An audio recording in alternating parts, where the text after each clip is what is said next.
Hello guys. Number of times आप मुझे बार बार ये मैसेज कर रहे हो कि सर मुझे इंग्लिश बोलना नहीं आ रहे हैं, आखिर कब तक ये दर्द को सहना है। I am getting lots of messages from your end, and at the same time, you were calling me and you were just telling me that, sir, English बोलने में बहुत दिक्कत हो रहा है. I'm trying my level best, but actually, I don't know why is it happening that whenever I think of a particular sentence, Hindi में तो हम बोल पाते हैं, but उसको इंग्लिश में बोलने के लिए मुझे बहुत दिक्कत के सामना करना पड़ रहा है. So, guys, this is the time just to have some confidence level very high, and from after watching this particular video, I'm pretty sure that you will be in a better position to speak out any kind of sentences in English. Just think it out and just deliver, right? So आज का इस video बहुत ही interesting होने वाला है. इसमें कई ऐसा हिंदी सेंटेंसेस को हम लोग कैसे इंग्लिश में बोला जाए उसके बारे में सीखेंगे, और आपका मन में ये जो डर है इंग्लिश बोलने का वो हमेशा हमेशा के लिए दूर हो जाएगा. Particularly, if I am talking about the students of Bihar board and those students who are really facing a lot of difficulty in converting the sentences from Hindi to English. Actually वो लोग हिंदी में सोच तो लेते हैं, बात भी कर लेते हैं, बट इंग्लिश में बोलने के लिए बहुत दिक्कत होती है. Why should I talk about the Bihar board students? Actually, this is a common problem, irrespective of any kind of board, चाहे CBSE हो चाहे ICSE हो, कोई भी स्टूडेंट के लिए इंग्लिश में बात करना एक चैलेंजिंग टास्क होते जा रहे हैं. So come on guys, I am ready to take up the challenge with you, and you just commit me till the last minute of this video. You are gonna watch it. Right आप अंत तक इसको देखोगे और आज के बाद English बोलना कितना आसान हो जाएगी, you cannot believe it. Right, आज अगर आप नहीं बोलते हो तो कभी नहीं आप बोल पाओगे. तो चलिए, without wasting time, let us talk about how we should proceed in English. कुछ छोटा छोटा सेंटेंस लेके हम लोग डील करेंगे और उस सेंटेंस को कैसे हम लोग थ्रो करें, कैसे उसको कन्वर्ट करें, उसके बारे में आज हम लोग चर्चा करेंगे. And I am pretty sure, I am quite hopeful that at the end of the video you will be definitely feel really confident to say any sentence in English, right? So let us move to the first sentence of today. First sentence, there are certain situations in our life, कभी-कभी ऐसा मौका हम लोगों की जिंदगी में आते हैं कि somebody has betrayed you. Somebody has cheated you. आपको कोई धोखा दे दिया, right? So at that very moment, what should be your opinion about that particular person? उनके बारे में आपका राय क्या होगा? आपका मन तो यही कहेगा कि वो एक धोखेबाज है. But if you're thinking that वो एक धोखेबाज है, but basically you are not able to convert that in English. उसको इंग्लिश में आप बोल नहीं सकते हो. धोखेबाज वर्ड आसानी से आपका जुबान पे आ जाती है, लेकिन the problem begins when English में आपको बोलना है. So it's very simple. He is a cheater. He has cheated me. He is a cheater means वो एक धोखेबाज है. It's a very common sentence in daily life. Number of times we are supposed to use this kind of sentence. और आज भी आपको अगर ये दिक्कत है तो इस वीडियो के देखने के बाद आपको ये दिक्कत के सामना बिल्कुल नहीं करना पड़ेगा. तो आज के बाद कभी भी आपका मन में ये फीलिंग आए किसी के बारे में कि वो एक धोखेबाज है, without any hesitation you are supposed to say that he is a cheater. Now let us proceed to the next sentence. मैंने राहत की सांस ली. There was certain complex situation. There was a certain complex situation which was just surrounding you, which was just irritating you. ऐसा कई परिस्थितियों का सामना हम लोग को अपना डेली लाइफ में करना पड़ता है जहां पे बहुत सफोकेटेड फील होता है, राइट? सो उस समय when the situation is over, जब उस सिचुएशन को आप ओवरकम कर लेते हैं, सिचुएशन हट जाते हैं, डिफिकल्टी हट जाती है, सारा बाधाएं हट जाती है, तो उस केस में क्या है, आपके मन में ये कहना, आप सोचते हो कि मैंने राहत की सांस ली. एग्जैक्टली उसको इंग्लिश में क्या बोलेंगे? उसको इंग्लिश में बोलने के लिए आपको बहुत सिंपल सा एक सेंटेंस को यूज करना पड़ेगा, and that is I took a sigh of relief. आई टुक अ शाई ऑफ रिलीफ. आई टुक अ शाई ऑफ रिलीफ का मतलब होता है मैंने राहत की सांस ली. सो आज के बाद जब भी आपका मन में ये फील आए कि मैंने राहत की सांस ली, ये बोलने के लिए आप सोच रहे हो, so without wasting time you just hit that. I took a sigh of relief. सुनने में भी अच्छा लग रहा है और ये प्रोफेशनल भी है दोस्तों. इसको आज से बल्कि अभी से प्रैक्टिस करना शुरू कर दीजिए. Let us move to the third sentence. मुझे बेचैनी महसूस हो रही है. There are certain situations in which you are not feeling comfortable at all. आपको कोई आराम महसूस हो नहीं रहे हैं, आपके अंदर कोई बेचैनी महसूस कर रहे हैं आप, राइट? सो उस केस में हम लोग क्या बोलेंगे? It should be I am feeling anxious. I am feeling anxious. Anxious का मतलब होता है बहुत बेचैनी. तो बेचैनी महसूस करने का इंग्लिश होता है आई एम फीलिंग एंग्शियस. है ना बहुत आसान। आराम से इस सेंटेंस को बोलो, तसल्ली से बोलो, आपको कोई दिक्कत नहीं होगी। और these sentences will make you professional, और आपका थोड़ा कॉन्फिडेंस लेवल भी बूस्ट अप हो जाएगा। Yes, I have started speaking in English. चलिए हम लोग जान लेते हैं नेक्स्ट सेंटेंस। क्या आपको किसी और चीज की आवश्यकता है? This is the question that has been often asked by, if you go to any restaurant, if you go to any hotel, and there are the customers are actually ask this kind of questions from the part of the management, या reception and से आपको ये question पूछा जाता है, क्या आपको किसी और चीज की आवश्यकता है? तो at that very moment what you are suppose to say, आपको इस टाइप का क्वेश्चन को पुट फॉरवर्ड करना होगा, do you need anything else? Do you need anything else? Remember one thing, just whenever you are framing a particular question, वहां पे auxiliary verb या helping verb do का इस्तेमाल हम लोग करते हैं। तो सेंटेंस को जब हम लोग सामने रखेंगे, किस टाइप पे रखेंगे? Do you need anything else? Very easy, है ना आसान। चलिए इस सेंटेंस को, जितना सेंटेंस अभी हम लोग डिस्कशन किए, इसको आज नहीं बल्कि अभी से आप प्रैक्टिस करना शुरू कर दो, और आई एम प्रिटी श्योर कि आपका कॉन्फिडेंस लेवल बिल्कुल बूस्ट अप हो जाएगी। चलिए लास्ट सेंटेंस को जान लेते हैं। वो तुम्हें भाव नहीं देती है। You are thinking about a particular person but actually he or she is not giving any kind of importance to you. आपको कोई भाव ही नहीं दे रहे हैं, तो उस केस में आप क्या बोलोगे? अब ये आपको आपका दोस्त ने बोल रहे हैं वो तुम्हें भाव नहीं देती है, तो कैसे बोलेंगे इसको? She gives you cold shoulder, right. Cold shoulder का मतलब होता है she is not giving any importance या attention to you at all. तो उस केस में तुम्हें भाव नहीं देता है बोलने के लिए she gives you cold shoulder, cold shoulder, she gives you cold shoulder sentence का इस्तेमाल आपको करना पड़ेगा। So these are the 5 sentences जो फर्स्ट स्लाइड में आज हम लोग प्रैक्टिस किए, और इसी सेंटेंस को आप अभी से बार बार 100 टाइम्स आप अगर प्रैक्टिस करोगे, ऑब्वियसली आपका जुबान से बेहिचक इंग्लिश निकलेगा दोस्तों, हिंदी नहीं निकलेगा, राइट। ये जो डर है ये हमेशा खत्म कर दीजिए। Now this is the time that fear gone and English on. Now let us move. चलिए हम लोग और जान लेते हैं, और ऐसा क्या सेंटेंस है जो हम लोग डेली लाइफ में यूज करते हैं और इंग्लिश में आसानी से उसको किसी के साथ बात करने के वक्त हम लोग प्रोड्यूस कर सके, right.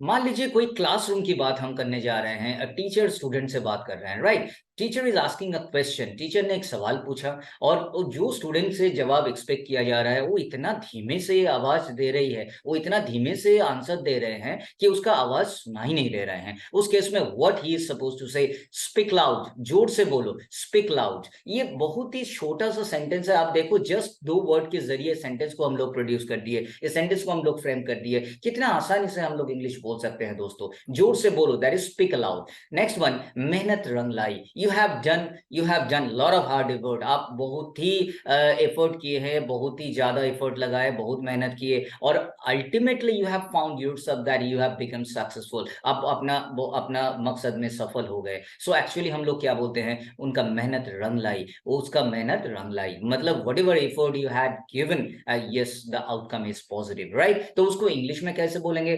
Hard work paid of. आप उसको क्या बोलोगे? Hard work paid of. Hard work मतलब मेहनत हो गई, और रंग लाई इसके इंग्लिश के लिए हम लोग बोलेंगे paid off. So from now onwards what you were supposed to say that मेहनत रंग लाई, इसको आप बोलोगे इस तरीके से, hard work paid off, चाहे किसी का भी हो। Okay, now let us move to the third sentence of this slide. ये एकदम सही समय है, बहुत ही ज्यादा यूज किया हुआ सेंटेंस है, हम लोग अक्सर अपना डेली लाइफ में इस टाइप का सेंटेंस यूज करते हैं। ये एकदम सही वक्त है, ये एकदम सही समय है। उसको हम लोग कैसे बोले? It's the perfect time, it's the high time. 2 तरीके से हम लोग बोल सकते हैं, इट्स द परफेक्ट टाइम या इट्स द हाई टाइम। तो दीज सेंटेंसेस हम लोग सुने तो है कहीं ना कहीं, बट एक्चुअली जब यूज करने की बारी आती है उस केस में हम लोग हिंदी को ज्यादा रखते हैं, इंग्लिश नहीं बोल पाते हैं। लेकिन आज के इस वीडियो देखने के बाद दोस्तों, कि आप किसी भी पल में, एक भी सेकंड के लिए आपको ये महसूस नहीं होगी कि नहीं हम बोल नहीं सकते हैं, without any hesitation, with full confidence आप बोलने लगोगे English. It's the perfect time, right. Next sentence में हम लोग जान लेते हैं क्या है, मुझसे बुरा कोई नहीं होगा। ये somebody has got extremely furious, somebody has got extremely angry, बहुत गुस्सा में है, और उस केस में हम लोग क्या बोल देते हैं, देखो अगर तुम मेरे बात नहीं सुन रहे हो तो मुझसे बुरा कोई नहीं होगा। मुझसे बुरा कोई नहीं होगा का मतलब क्या है? Actually you are trying to convey your intention कि मुझसे बुरा कोई नहीं होगा, मतलब अब हम कोई ऐसा स्टेप लेने जा रहे हैं जो आपको तकलीफ देगा। So how would you say in English? No one will be worse than me. Very simple, मुझसे बुरा कोई नहीं होगा, इसको सिंपल इंग्लिश में हम लोग बोलते हैं no one will be worse than me. Very easy, isn't it? Let us talk about the next sentence. मुझे वहां पहुंचा दो। कभी कभी हम लोग बोलते हैं चलो मुझे वहां पहुंचा दो, I am not able to go there but as you are going that particular direction so I am requesting you, मुझे वहां पहुंचा दो। अब कैसे बोलेंगे? Get me there. बहुत सिंपल, गेट मी देयर। देखो दोस्तों, मात्र 3 शब्द के जरिए सेंटेंस को हम लोग सामने रख दिए। गेट मी देयर का 3 शब्द है, आपको बहुत ज्यादा शब्द का इस्तेमाल भी नहीं करना पड़ा, बहुत लंबा चौड़ा सेंटेंस की बोलने की कोई आवश्यकता नहीं पड़ी। Just only with the help of 3 words you have spoken that, मुझे वहां पहुंचा दो, मीन्स गेट मी देयर।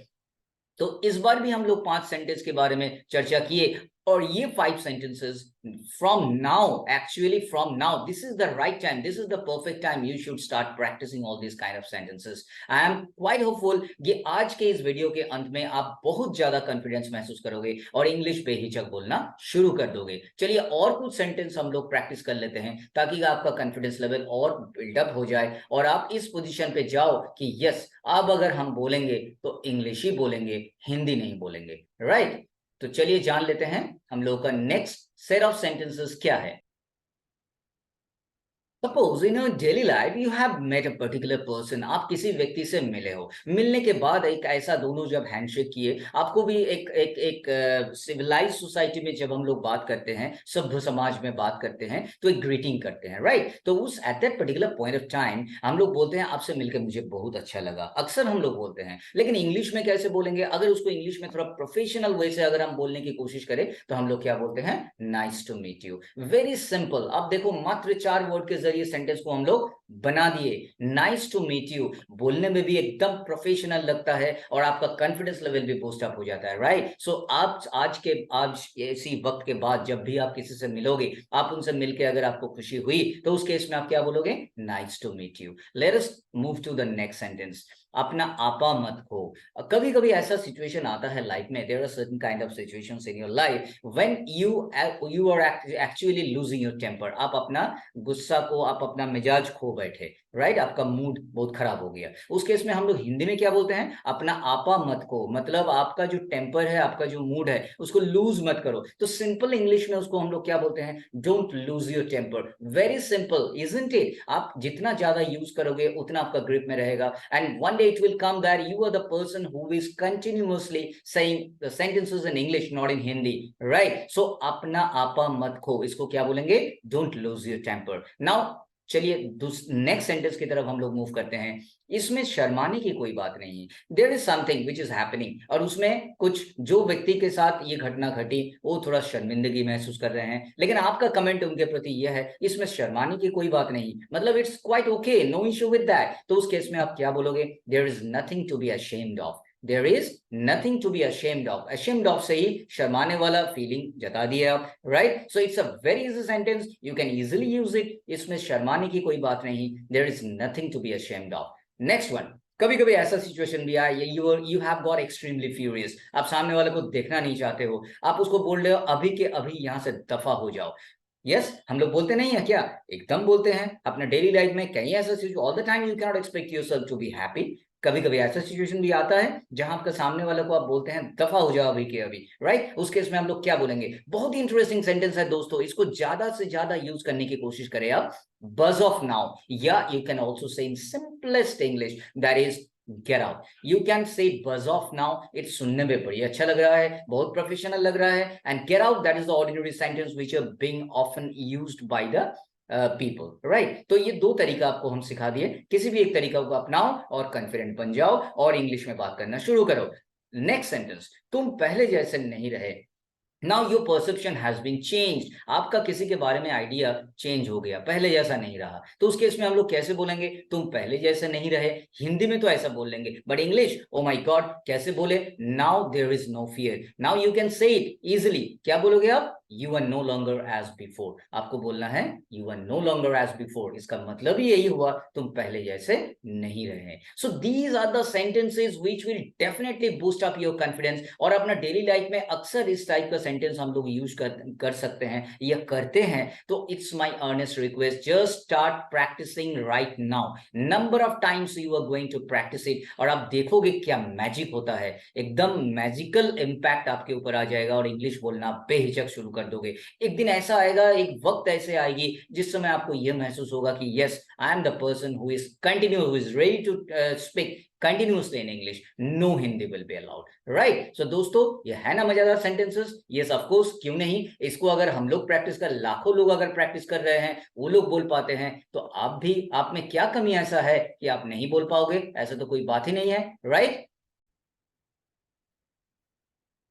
तो आज का इस वीडियो में आप करीब हम लोग 15 सेंटेंसेस के बारे में जानकारी लिए, और ये 15 सेंटेंसेस हम लोग का डेली यूज सेंटेंसेस है। All the sentences are going on very important for you in our daily life. We do often use this kind of sentences, and I am pretty sure right now कि all of you have understood, there is no doubt in your mind, and you are feeling absolutely confident, isn't it? Of course, क्यों नहीं हो जाएगा, क्योंकि इस type का sentence पहले इस तरह से आपको कोई पता नहीं होंगे। और ये सारा सेंटेंस जो इंग्लिश में हम बताए, बहुत सिंपल तरीके से आपको बताया, छोटा सेंटेंस का उपयोग किए। I haven't used any bombastic words, I haven't ornamented, I haven't tried to ornament the sentence to get it ornamented, right? ऐसा कुछ नहीं है। सिंपल तरीके से keep it simple and say simple and you will be absolutely confident। तो दोस्तों, मेरा next video में और कुछ इंटरेस्टिंग चीज के साथ हम आपके सामने पेश होंगे। और आज का ये वीडियो अगर आपको अच्छा लगा, आप बिल्कुल कमेंट कीजिएगा। If there is any kind of doubt in your mind, definitely you are supposed to raise any question.